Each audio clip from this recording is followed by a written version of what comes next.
তোমরা একজন ভয়ঙ্কর রক্ত পিপাসু এক নারী, এক লেডি ফেরাউন, সেই লেডি ফেরাউনকে টিকানোর জন্য তোমরা 16 বছর তাকে সমর্থন দিয়েছে।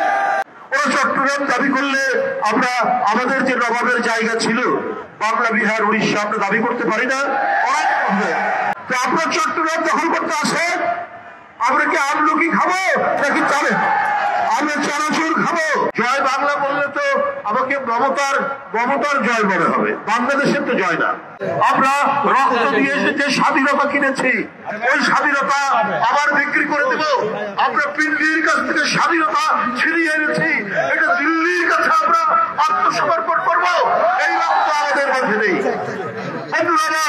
আজকে যারা এখানে অঙ্গীকার বক্তব্য রেখেছে তাদেরকে আবার বড় হয়েছে এখন তো বর্তমান যুদ্ধের sector commander, Bulla sector commander, Jilani sector commander, আমাদের রাকিব সেক্টর কমান্ডার, আমাদের নয়ন সেক্টর কমান্ডার, আমাদের রাজীব সেক্টর কমান্ডার, আমাদের নাসির সেক্টর কমান্ডার।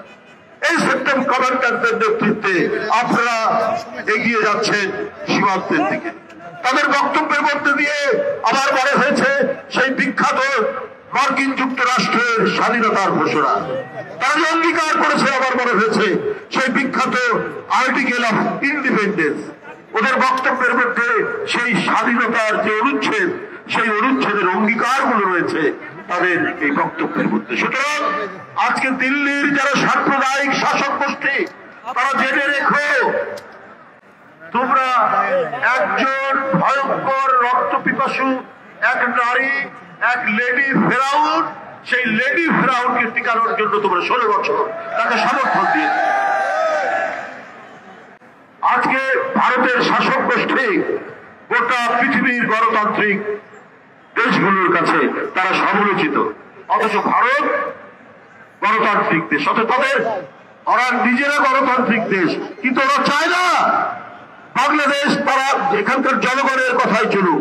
তারা ভুটান, তারা নেপাল, তারা কি বলে যে মালদ্বীপ, শ্রীলঙ্কার লোকরা নিজের কথাই চলুক, দিল্লির কথাই চলতে হবে। বন্ধুরা আমার, ওরা বাংলাদেশের মানুষের রক্তের যে তেজ, তাদের যে আত্মশক্তি, তাদের যে বীরত্ব, তাদের যে তৃপ্ত পদবিক্ষেপে এগিয়ে যাওয়ার যে ঐতিহ্য, এইটা দিল্লির সাউথ ব্লক ওরা বুঝতে পারেনি। কি পরিমাণ তাদের রক্তের ধমনীতে বীরত্বের প্রবাহ চলছে। তাই সুতরাং বন্ধুরা আবার আমরা বলেছি যে আমাদের এখানে নাকি শান্তিরক্ষী বাহিনী পাঠাবে। ওদের একজন নেতা বলেছে তারা চট্টগ্রাম দাবি করবে। ওরা চট্টগ্রাম দাবি করলে আমরা আমাদের যে নবাবের জায়গা ছিল বাংলা, বিহার, উড়িষ্যা আমরা দাবি করতে পারি না? আমরা সেই জন্য দাবি করেছি। মমতা ব্যানার্জি তিনি খুব মন খারাপ করেছেন, আসেন উড়িষ্যা, বিহার দখল করতে, আমরা তো ললিপপ খাবো না। তো আপনার চট্টগ্রাম দখল করতে আসেন, আমরা কি আমলকি খাবো নাকি চালে? আমরা চানাচুর খাবো? আমরা সেটা খাবো না।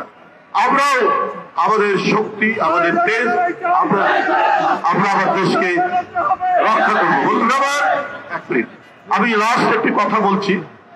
শেখ হাসিনা আদালতের মাধ্যমে জয় বাংলাকে জাতীয় স্লোগান করেছে। এটা এখন সাবজুডিস, এটা এখন আদালতে বিচার চলছে এই ব্যাপারে। কিন্তু আমার সেটা একটা অভিমত, ব্যক্তিগত অভিমত। বাংলা নামে একটা প্রদেশ আছে ইন্ডিয়া, জয় বাংলা বললে তো আমাকে মমতার জয় মনে হবে, বাংলাদেশের তো জয় না। পশ্চিম বাংলা নামে একটা প্রদেশ আছে ইন্ডিয়াতে, আমাকে একটা প্রদেশের জয় বলতে হবে।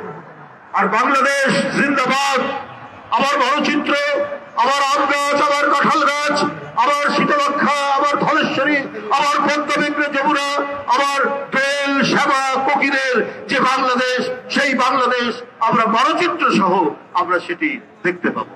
বন্ধুরা আমার, এটা বিচারাধীন, সুপ্রিম কোর্টের বিচার করবে, এটি আমার ব্যক্তিগত অভিমত জানালাম।